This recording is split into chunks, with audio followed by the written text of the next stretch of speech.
आज बंदर और बंदरिया के विवाह का वर्षगांठ था। बंदरिया बड़ी खुश थी। एक नज़र उसने अपने परिवार पर डाला। 3 प्यारे प्यारे बच्चे, नाज उठाने वाला साथी, हर सुख दुख में साथ देने वाली बंदरों की टोली। पर फिर भी काश मैं मनुष्य होती तो कितना अच्छा होता। आज केक काट कर सालगिरह मनाते, दोस्तों के साथ पार्टी करते, हाय कितना मज़ा आता।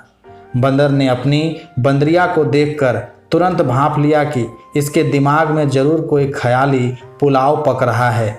उसने तुरंत टोका, अजी सुनती हो, ये दिन में सपने देखना बंद करो, ज़रा अपने बच्चों को भी देख लो, जाने कहाँ भटक रहे हैं। मैं जा रहा हूँ बस्ती में, कुछ खाने का सामान लेकर आऊँगा। आज तुम्हें कुछ अच्छा खिलाने का मन कर रहा है। बंदरिया बुरा सा मुंह बनाकर चल दी अपने बच्चों के पीछे। जैसे जैसे सूरज चढ़ रहा था, उसका पारा भी चढ़ रहा था। अच्छे पकवान के विषय में सोचती तो मुंह में पानी आ जाता। पता नहीं मेरा बंदर आज मुझे क्या खिलाने वाला है, अभी तक नहीं आया। जैसे ही उसे अपना बंदर आता दिखा, झट से पहुंच गई उसके पास। क्या लाए हो जी मेरे लिए? दो ना, मुझे बड़ी भूख लगी है। ये क्या, तुम तो खाली हाथ आ गए? हाँ, कुछ नहीं मिला, यहीं जंगल से कुछ लाता हूँ। नहीं चाहिए मुझे कुछ भी। सुबह तो मजनू बन रहे थे, अब साधु क्यों बन गए? अरे भाग्यवान, जरा चुप भी रह लिया कर, पूरे दिन कच कच किए रहती है। हाँ हाँ, क्यों नहीं, मैं ही ज़्यादा बोलती हूँ। पूरा दिन तुम्हारे परिवार की देखरेख करती हूँ, तुम्हारे बच्चों के आगे पीछे दौड़ती रहती हूँ। इसने उसकी टांग खींची, उसने इसकी कान खींची, सारा दिन झगड़े सुलझाती हूँ। अब बस भी कर, मुंह बंद करेगी तभी तो मैं बोलूँगा।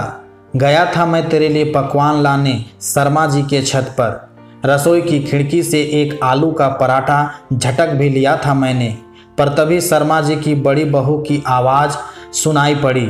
अरे अम्मा जी, अब क्या बताऊँ, ये और बच्चे नाश्ता कर चुके हैं, मैंने भी खा लिया है, और आपके लिए भी एक पराठा रखा था मैंने, पर खिड़की से बंदर उठा ले गया।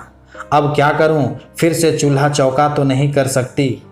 आप देवरानी जी के वहां जाकर खा ले, पर मुझे दवा खानी है बेटा।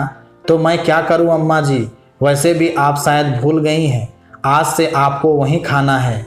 1 महीना पूरा हो गया है आपको मेरे यहाँ खाते हुए। देवरानी जी तो शुरू से ही चालाक हैं, वो नहीं आएंगी आपको बुलाने, पर तय तो यही हुआ था कि 1 महीना आप यहाँ खाएंगी और 1 महीना वहाँ। अम्मा जी के आंखों में आंसू थे, वे बोल नहीं पा रही थी। बड़ी बहू फिर बोली, ठीक है, अभी नहीं जाना चाहती तो रुक जाइए, मैं 2 घंटे बाद दोपहर का भोजन बनाऊंगी, तब खा लीजिएगा।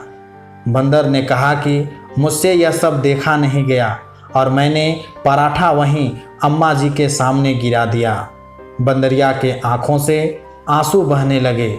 उसे अपने बंदर पर बड़ा गर्व हो रहा था। बोली, ऐसे घर का अन्न हम नहीं खाएंगे जहां माँ को बोझ समझते हैं। अच्छा हुआ जो हम मानव नहीं हुए। दोस्तों, ये कहानी हमें समझाती है कि अगर जानवर होकर एक बंदर बड़ों की कद्र करना जानता है, तो फिर मानव के अंदर से मानवता खत्म कैसे हो रही है। वो अपने माँ बाप की, अपने से बड़ों की इज्जत क्यों नहीं करता, उनकी देखभाल क्यों नहीं करता, क्यों वो अपने बच्चों को ऐसे संस्कार विरासत में दे रहा है कि जब स्वयं उसका बुढ़ापा आएगा तो उसी के बच्चे उसके साथ ऐसा अमानवीय व्यवहार करें। इसलिए अपने बड़ों की स्वाभिमान, कद्र और इज्जत करना चाहिए। धन्यवाद।